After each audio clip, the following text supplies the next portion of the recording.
Alrighty, so I'm going to be doing my presentation on restrictive lung diseases. So first off, for interstitial non-idiopathic pulmonary fibrosis, um, there's pretty much a diffuse parenchymal lung diseases, and which I'm going to refer to as DPLDs. And they have a heterogeneous group of disorders, and the clinical presentations are pretty varied, but some common features validate their presence in a single disease category. Frontal chest x-rays will show bilateral reticular nodular interstitial infiltrates with upper zone predominance. For the DPLDs, they may be idiopathic, and one disease is idiopathic interstitial fibrosis, which I might also refer to as IPF during this presentation. And the histopathology is usually interstitial pneumonitis. Other histopathological forms are DIP, which is discriminative interstitial pneumonia, respiratory bronchiolitis, interstitial lung disease, acute interstitial pneumonitis, nonspecific interstitial pneumonia, and the list kind of goes on. And some forms are related to occupational, environmental, drug, and radiation exposure, and systemic illness. And another category includes granulomatous forms such as sarcoidosis and hypersensitivity pneumonia. And obviously some of these disorders are associated with smoking. So as far as the pathophysiology goes, it starts with acute injury to the pulmonary parenchyma, leading to chronic interstitial inflammation, then to fibroblast activation and proliferation, and finally progressing to the common endpoint of pulmonary fibrosis and tissue destruction. And then the recent findings suggest that inflammation is less important in IPF, which appears to be primarily a disorder of fibroblast activation and proliferation. Pathologically, all DPLDs manifest histologically with disease largely within the interstitial compartment of the lung, but the alveolar and airway design may be distributed to a certain degree, disrupted, not distributed, to a certain degree, and the histologic patterns are common and are focused in the alveolar, lobar, and lobar septa, which impact the alveoli, the small airways, and the pulmonary vasculature. For idiopathic pulmonary fibrosis, the chest x-ray of a patient would show bilateral lobar reticular opacities. So for idiopathic pulmonary fibrosis, it's a form of chronic progressive fibrosing interstitial pneumonia of an unknown cause, primarily occurring in older adults, limited to lungs, and associated with histopathologic and or radiologic patterns. They're usually interstitial pneumonia, and it's one of the 7 listed idiopathic interstitial pneumonias, and idiopathic or IPF has a poor prognosis, and no proven effective therapies are available for the treatment beyond lung transplant. Most patients have a gradual onset, often larger than 6 months, of dyspnea and or non-productive cough, and the symptoms usually precede the diagnosis by 1 to 2 years. A chest x-ray would show diffuse reticular opacities. I kind of mentioned that before. The CT scans are more sensitive and specific, and they show reticular opacities, often associated with traction bronchiectasis. As this disease progresses, you'll see honeycombing becomes more prominent, and the PFTs will show restrictive impairment and reduced diffusing capacity for carbon monoxide. Recent findings suggest that IPF is an epithelial fibroblastic disease in which unknown endogenous or environmental stimuli will disrupt the homeostasis of alveolar epithelial cells, which causes a diffuse epithelial cell activation and aberrant epithelial cell repair. Exposures to an agent like smoking, for instance, in a susceptible host may lead to the initial alveolar epithelial damage, and reestablishing an intact epithelium following injury is a key component of normal wound healing. It's believed that after the injury, aberrant activation of alveolar epithelial cells provokes the migration, proliferation, activation of the mesenchymal cells with the formation of the fibroblastic, myofibroblastic foci, and which leads to exaggerated accumulation of extracellular matrix with irreversible destruction of the link parenchyma. So activated alveolar epithelial cells release potent fibrogenic cytokines and growth factors, which would have the tumor necrosis factor A, transformative growth factor B, platelet-derived growth factor, insulin-like growth factor 1, endothelial 1. These cytokines and growth factors are involved in the migration and proliferation of fibroblasts and the transformation of fibroblasts into the myofibroblasts. And those are key effector cells in fibrogenesis, and myofibroblasts secrete the extracellular matrix proteins. And for normal wound healing to occur, wound myofibroblasts have to undergo apoptosis, and failure of the apoptosis will cause the myofibroblast accumulation, exuberant extracellular matrix protein production, persistent tissue contraction, and pathological scar formation.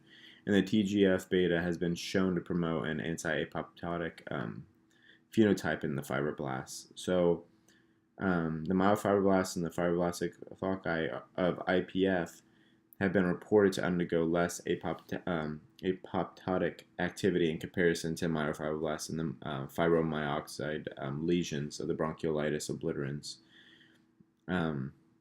And excess alveolar epithelial cell apoptosis and fibroblast resistance apoptosis are, we think at least, to contribute to the fibroproliferation in IPF.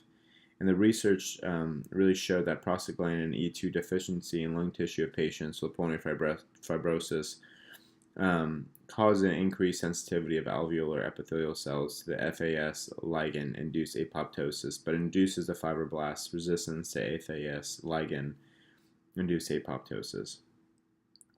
So pretty much apoptosis resistance in the fibroblasts and myofibroblasts participating in the repair of the alveolar epithelium could contribute to the persistent or progressive fibrosis in IPF.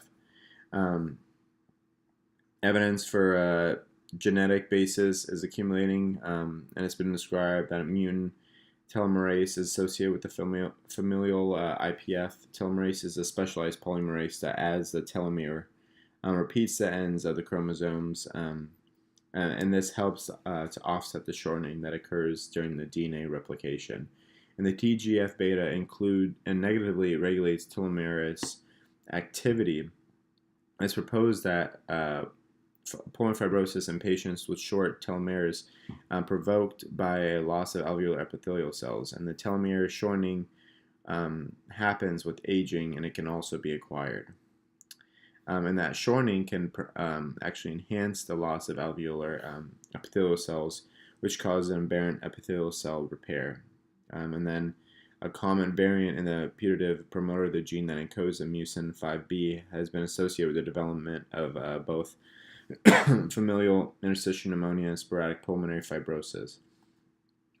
The MUC5B expression in the lung was reported to be almost 15 times as high in the subjects who had IPF and those compared to those that did not have it.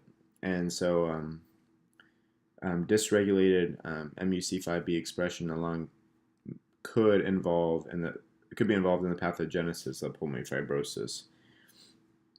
And then there's also Cavalin-1, which has been proposed as a protective regulator of pulmonary fibrosis. And Cavalin-1 limits the TGF beta-induced production of extracellular matrix proteins and restores the alveolar epithelial repair process. And it's been observed that the expression of the Cavalin-1 is lower in lung tissue from patients with IPF, and that fibroblasts and the key cellular component of fibrosis have low levels of Cavalin-1 expression in patients with IPF.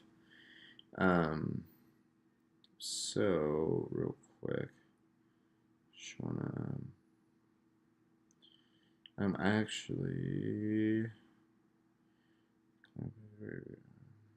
so now, as far as, just to kind of go over a little bit of a novel epigenetic pathogenic mechanism for pulmonary fibrosis, the THY1 promoter. I want to talk about the THY1 promoter hypermethylation.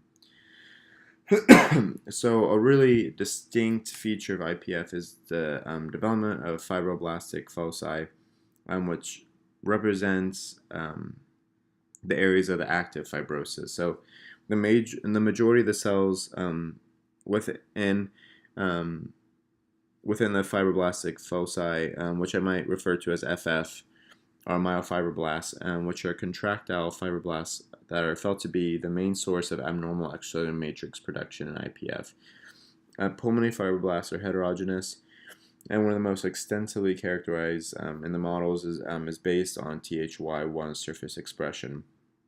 The THY1 CD90 is a glycosylphosphatide lysocytidal linked outer membrane leaflet, and glycoprotein that's expressed on subsets of neural cells, lymphocytes, and fibroblasts. And the differential expression of the Th1 in lung fibroblasts really affects a lot of aspects of the phenotype. And the THY1 is an important regulator of cell-to-cell and cell matrix interactions and helps to really regulate that intracellular signaling pathway. For normal human lung fibroblasts, the THY1s are positive, but in the FFs, the majority of the fibroblasts are negative. And so the studies that THY1 positive and negative subsets have distinct functional properties. In the rat lung, there were negative fibroblasts that can activate latent THF beta and express higher levels of alpha smooth muscle actin, desmin, myosin, myo-D, myocardin, myogen. The negative THY1 fibroblasts also are more contractile and are more resistant to the collagen induced apoptosis compared to the positive rat lung fibroblasts. And the differences between the positive and negative show that the negative fibroblasts are completely differentiated myofibroblasts, and that the absence of the THY1 expression correlates with a more pro-fibrotic myofibroblast phenotype. But because normal lung fibroblasts are positive, one of the studies I found really looked into the potential mechanisms regulating the emergence of the negative in FF. And the THY1 is regulated developmentally and spatially by post-transcriptional mechanisms that happen in the axonal growth in the rat studies, or through alterations in steady state the THY1 mRNA levels, like in the T lineage cells in mice. And the cell surface THY1 could also be regulated by protein shedding, and in some types of cancers, like a nasopharyngeal carcinoma, THY1 expression can be regulated by the epigenetic mechanism of promoter region methylation. And so downregulation of THY1 is associated with a more invasive metastatic clinical phenotype. But the studies have been done regarding epigenetic regulation in cancer, and few of them have really looked into the mechanism in fibrotic diseases. And the study that I found, they showed that epigenetic regulation may also play an important role in lung fibrosis, and that methylation of the THY1 gene promoter region causes loss of the THY1 gene expression in rat and human lung fibroblasts. But the methyltransferase inhibition can induce a partial re-expression of the gene. In that study, they were able to really confirm it by sequencing the promoter region with bisulfate modified DNA in lung fibroblasts, and they showed that the loss of THY1 expression correlates with hypermethylation of the promoter region of the THY1 gene. And also, methylation-specific PCR in samples from patients with IPF confirmed that hypermethylation of the promoter region of THY1 occurs in the FF. And then also in that study, they really went over the total RNA, DNA extraction, modification, RT-PCR, PCR in real time, RT-PCR, sequencing of the THY1 promoter, bisulfate conversion and methylation-specific PCR, Um, and then in that picture on the left side, um, it shows, or that table, I should say, it shows the bisulfate genomic sequencing in that table. And then in that figure in the left side, it shows a methylation status of the THY1 promoter and the THY1 negative and the positive rat lung fibroblast. And the bisulfate genomic sequencing of THY1 promoter region using the bisulfate modified DNA. In that portion of the promoter sequence, 2 CPG sites are methylated in the negative rat, as indicated by the TNC shift, which would be the pink boxes. And the rat THY1 promoter region is subjected to methylation analysis based on the sequence data from the positive cells and the negative cells, plus or minus treatment with AZA for the 3 days. And the white boxes is unmethylated CPG. The black boxes are the methylated CPG. Spotted boxes, undetermined sequence. MSP primers located at number 1 and 2 CPG islands for a forward primer and number 16 CPG of the reverse primer. And the CPG island of the rat TH1 promoter region is determined by BGS and MSP. The white arrows will show the positions of the rat BGS primers, and the black arrows showed the positions of the MSP primers. The ovals show the CPG sites as determined by the BGS. The spotted ovals show additional CPG sites of unknown methylation status, which are within the amplified MSP product, but not within a region sequence for BGS. And the last one of these is positioned with the reverse MSP primer. And yeah, and then as far as the results go, the THY1 genomic DNA is intact in human IPF tissues, and the negative fibroblasts and TH1 expression IPF tissues and culture fibroblasts corresponds to methylation status of the TH1 promoters. So in the other picture that you see on that left side as well is you'll see in the upper left the 4 micrographs that show the immunohistochemistry as staining for alpha smooth muscle actin and THY1 on the serial sections from patients with IPF. And this shows the areas of dense fibrosis or fibroblastic foci. FF are indicated by asterisks. In the upper right, there's 4 fluorescent micrographs that show the rat or human THY1 positive and negative lung fibroblast stain with antibody to SMA conjuncted to the CY3.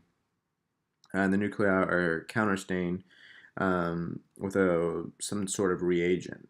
And the PCR and RT-PCR of THY1 from THY1 positive and negative rat and human lung fibroblasts and representative samples from patients with IPF are really shown in here.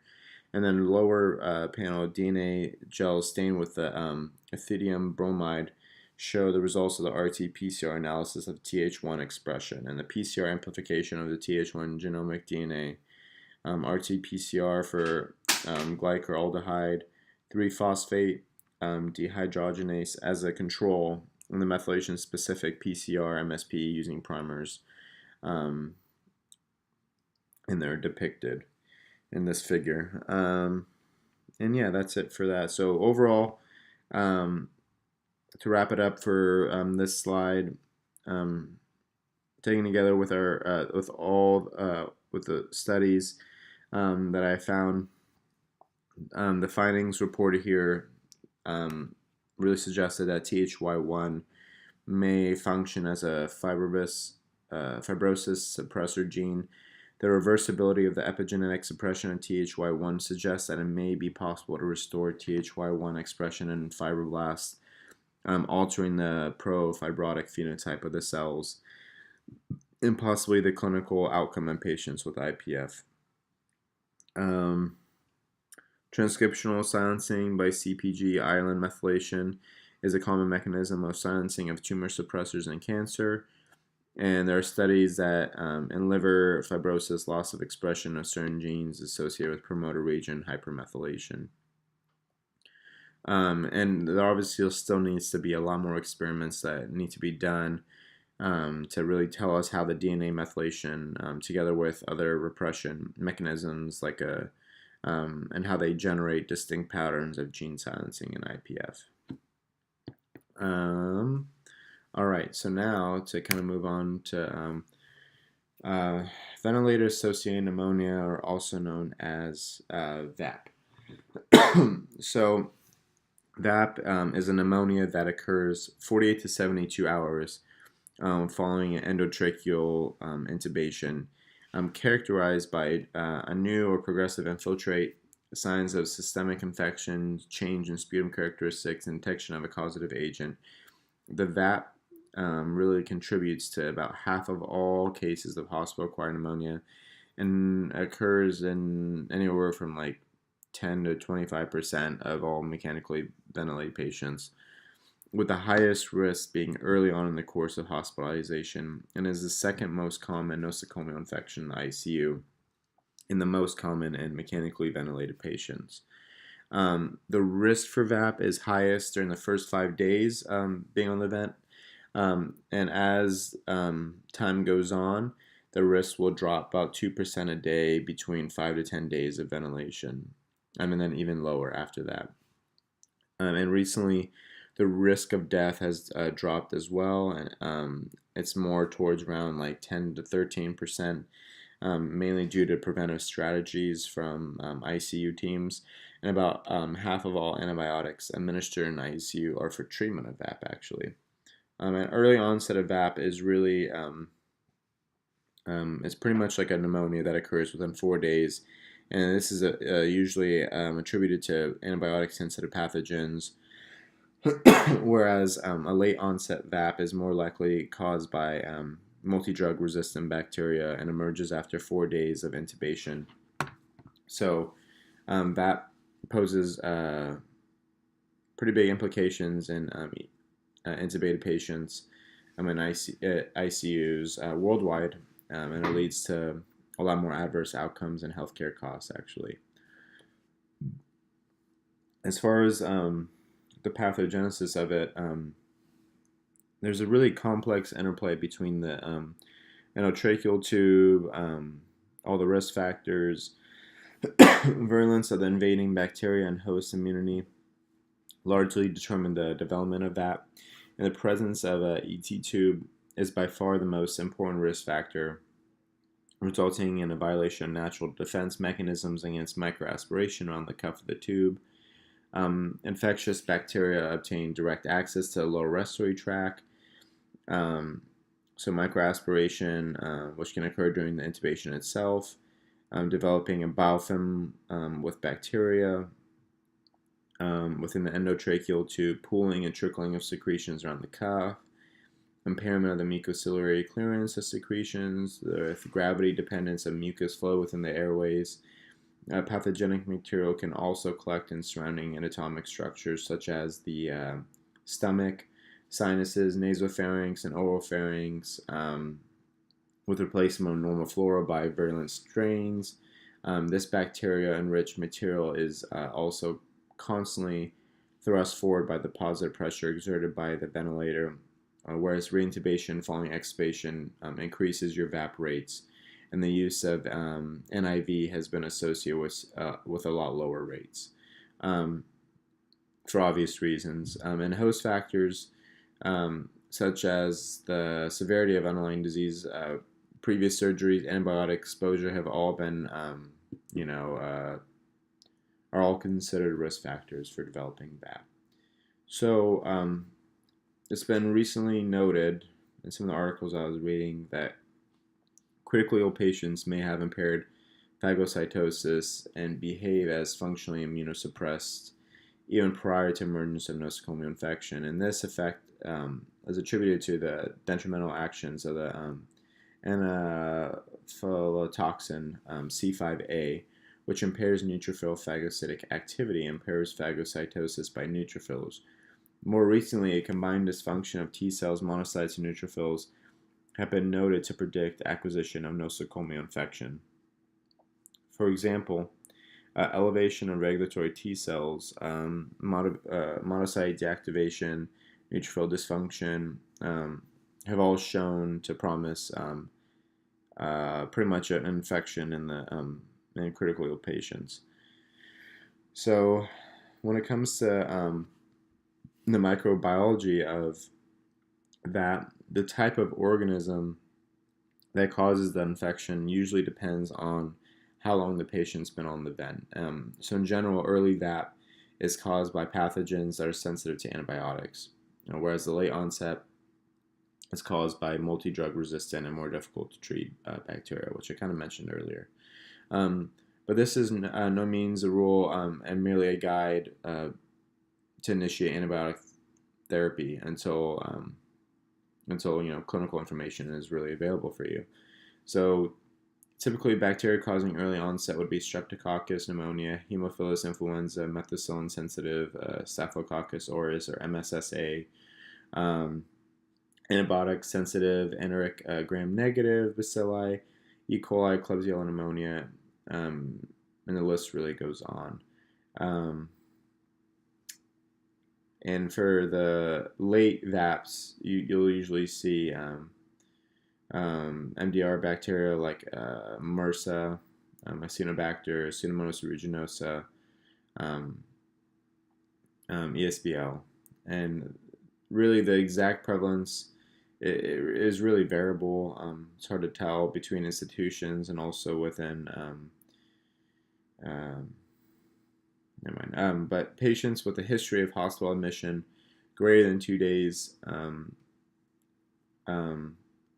the past 9 days, nursing home patients receiving chemo or antibiotics in the last 30 days, and patients that undergo hemodialysis at outpatient centers are susceptible to the drug-resistant bacteria. A lot of times they're commonly found in the oral pharynx, can attain clinically significant numbers in the lower airways, and those bacteria would be Streptococcus viridans, Corynebacterium coagulus, or CNS Neisseria species. And frequently VAP is due to polymicrobial infection, and VAP from fungal and viral causes has really low incidence, especially in the immunocompetent host. As far as treatment goes, selecting the right antibiotic really depends on the duration of mechanical ventilation. Late onset really requires broad spectrum, whereas early onset can be treated with a limited spectrum antibiotic, and an updated local antibiogram for each hospital and each ICU based on local bacteriological patterns and susceptibilities is essential to guide optimally dose initial empiric therapy. With any empiric antibiotic regimen, de-escalation is the key to reduce emergence of resistance.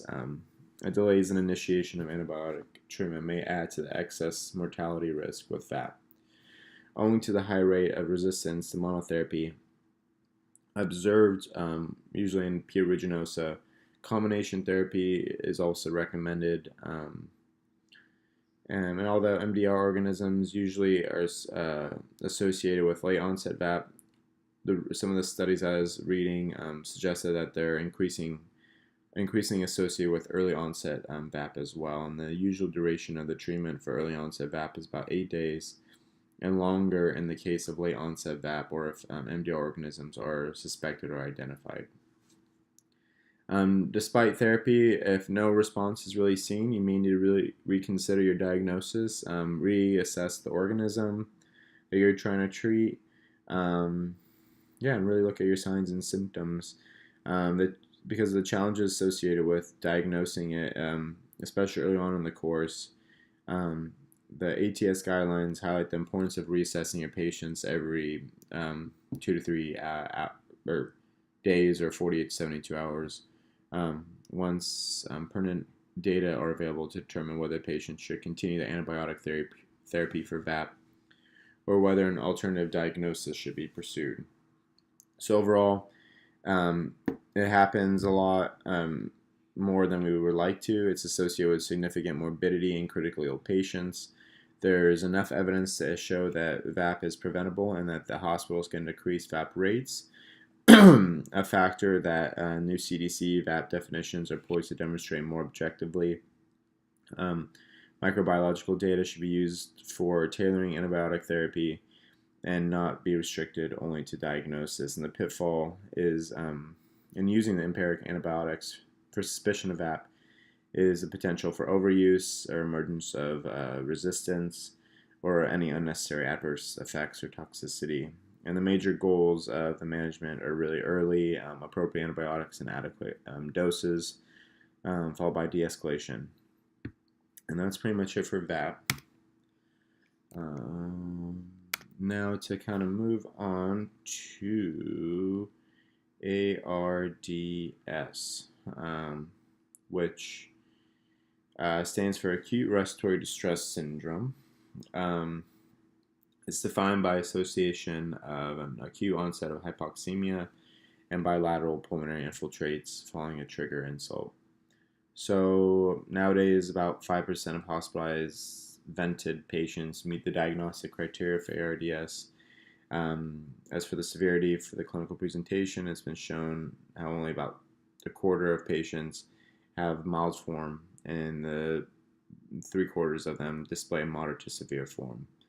In the last few decades, the incidence of ARDS has constantly been dropping, the change being primarily due to reduction in the nosocomial form of ARDS, while the incidence of the community-acquired form hasn't really changed. But this trend can be explained by a drop in routine use of chest x-rays, ABGs, potentially leading to some degree of underdiagnosis. Some of the big advances in critical care medicine could be contributed to that. Among key contributing measures are timely resuscitation and antimicrobial administration, restrictive transfusion strategies, vent care bundles, and lung protective ventilation strategies. Now, as far as the pathophysiology, it can be quite complex, but the main characteristic is increased pulmonary capillary permeability. You have the accumulation of protein-rich fluid inside the alveoli as a result of the damage to the capillary endothelium and the alveolar epithelium. This causes the release of cytokines, producing diffuse alveolar damage. The lung is made up of two types of alveolar epithelial cells, so damage to type 1 cells cause an increase of the fluid entry into the alveoli and a drop of fluid clearance. And then there's damage to type 2 cells, which causes a lower production of surfactant. That'll, of course, cause compliance reduction and alveolar collapse or atelectasis. In the lungs of patients with ARDS, you have many different abnormalities that involve gene transcription for pro-inflammatory mediators. Moreover, a relationship between the systemic response to endotoxin and the induction of cyclooxygenase 2 gene expression. And characteristically, there's 3 overlapping phases: an exudative or inflammatory phase, a proliferative phase, and a fibrotic phase. However, if there's no syncomia pneumonia or vent-induced lung injury, it may really complicate this.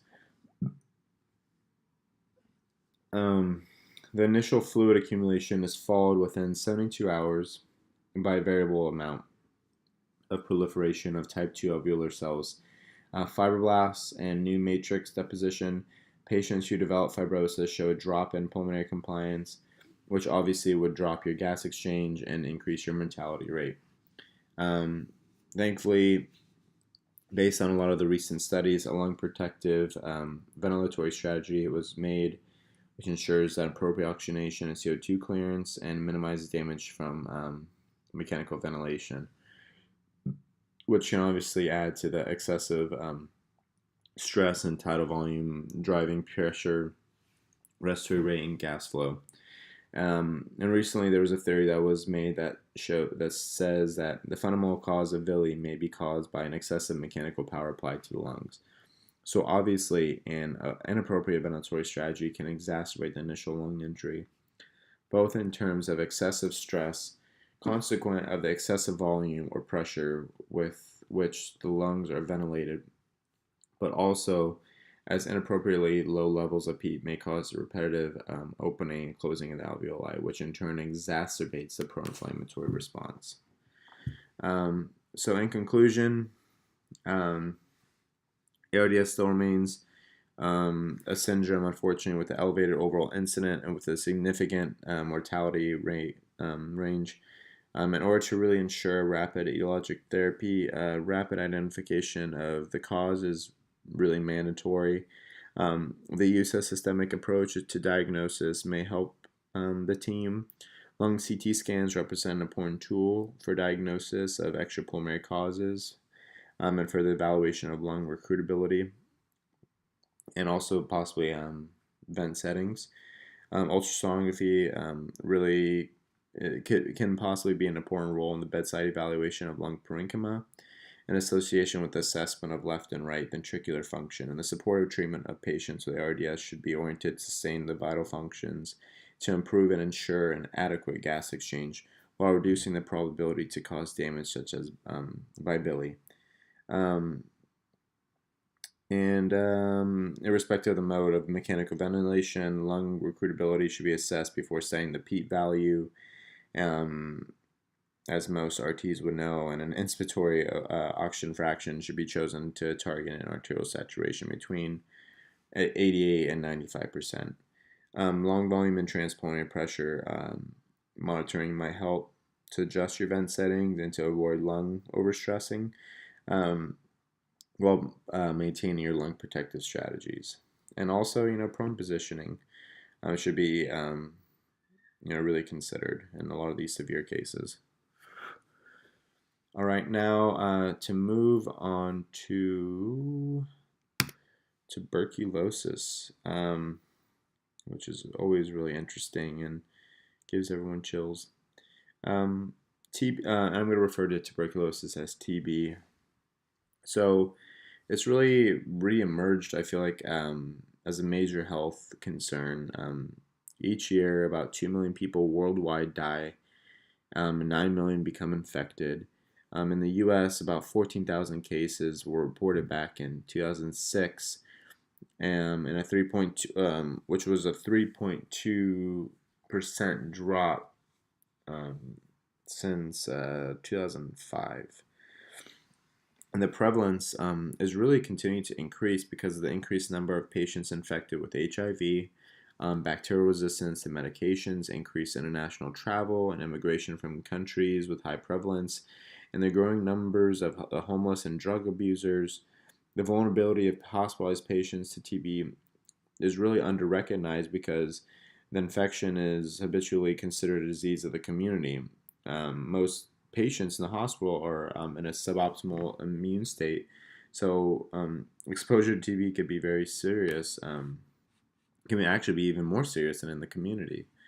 As far as what causes it, the organism that causes it, it's an infection caused by a rod-shaped non-spore-forming aerobic bacterium, which is called Mycobacterium tuberculosis. Mycobacteria are classified as acid-fast bacilli and have a unique cell wall structure crucial for their survival. The well-developed cell wall really has a considerable amount of fatty acid, myoxalic acid, covalently attached to the underlying peptoglycan-bound polysaccharide rabinogalactan, providing an extraordinary lipid barrier.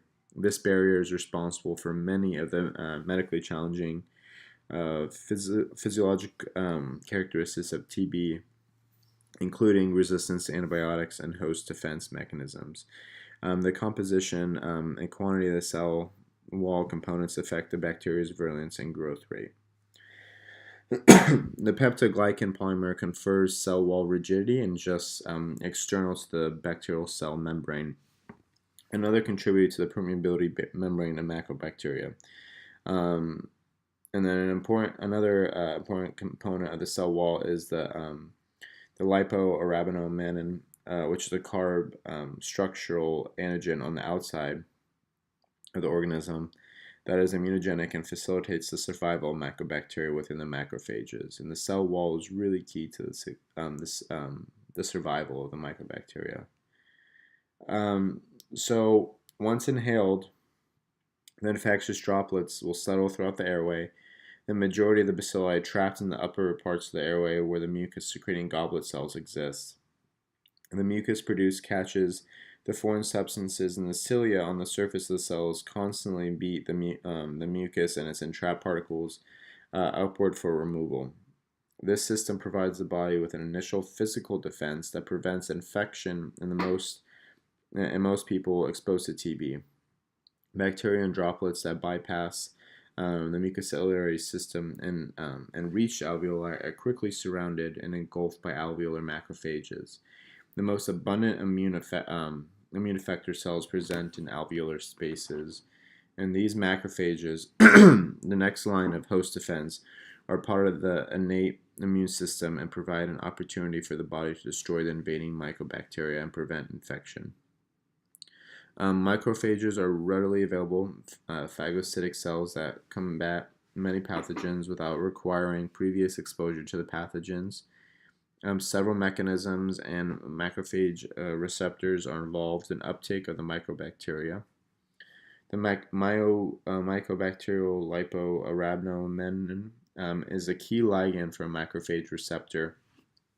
The complement system also plays a role in the phagocytosis of the bacteria, and the complement protein C3 binds to the cell wall and enhances the recognition of the mycobacteria by the macrophages.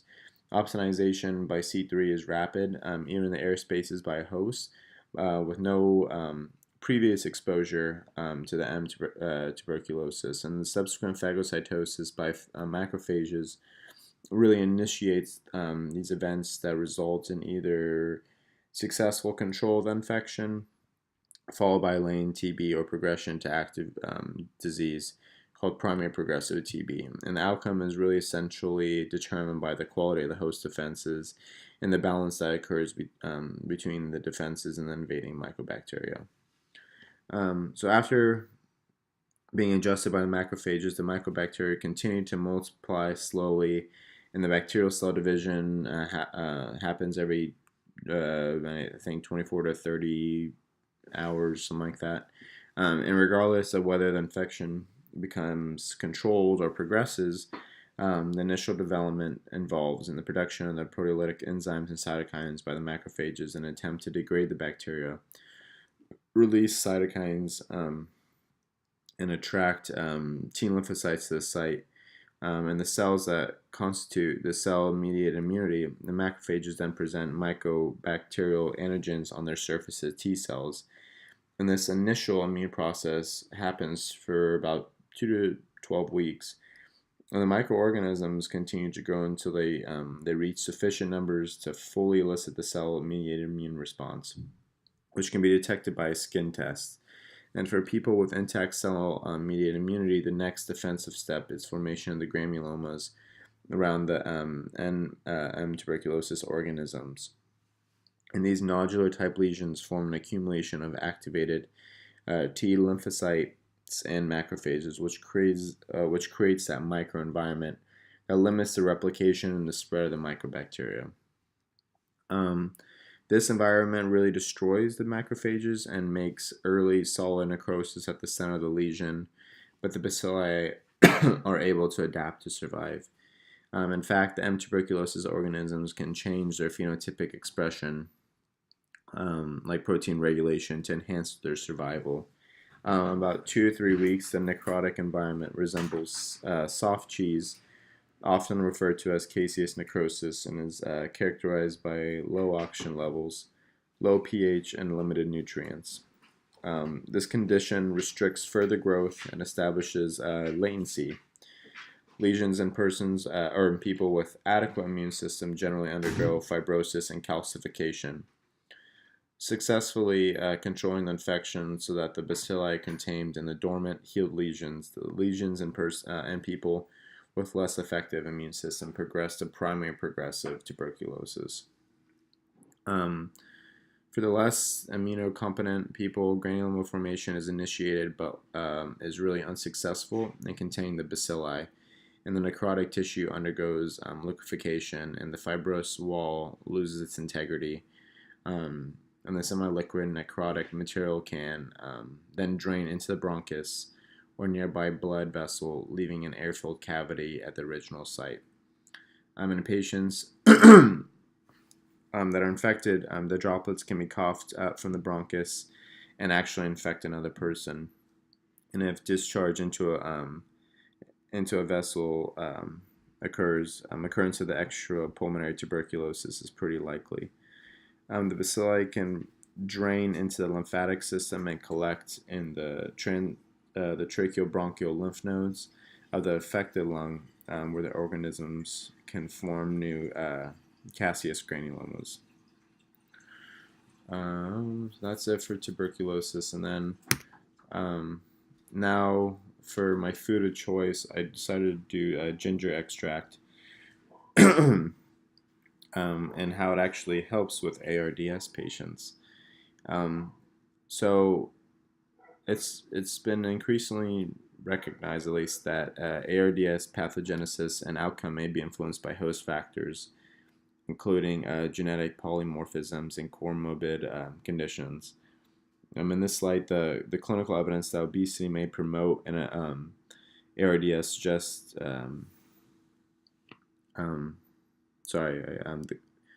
may promote and ameliorate ARDS suggests obesity may be one such factor. In the case of ARDS promotion, such as interaction, will not be surprising because obesity is itself believed to be an inflammatory state with baseline increased circulating neutrophil levels, elevations in blood TNF alpha, ILL 1 beta, or interleukin 6, interleukin 8, and innate immune cell activation with endothelial injury, and perhaps predictive of inflammatory synergy between the obese state and of ARDS. And however, evidence that plasma interleukin 6 and interleukin 8 fall with rising BMI in ARDS patients, just that obesity may increase the risk of developing ARDS.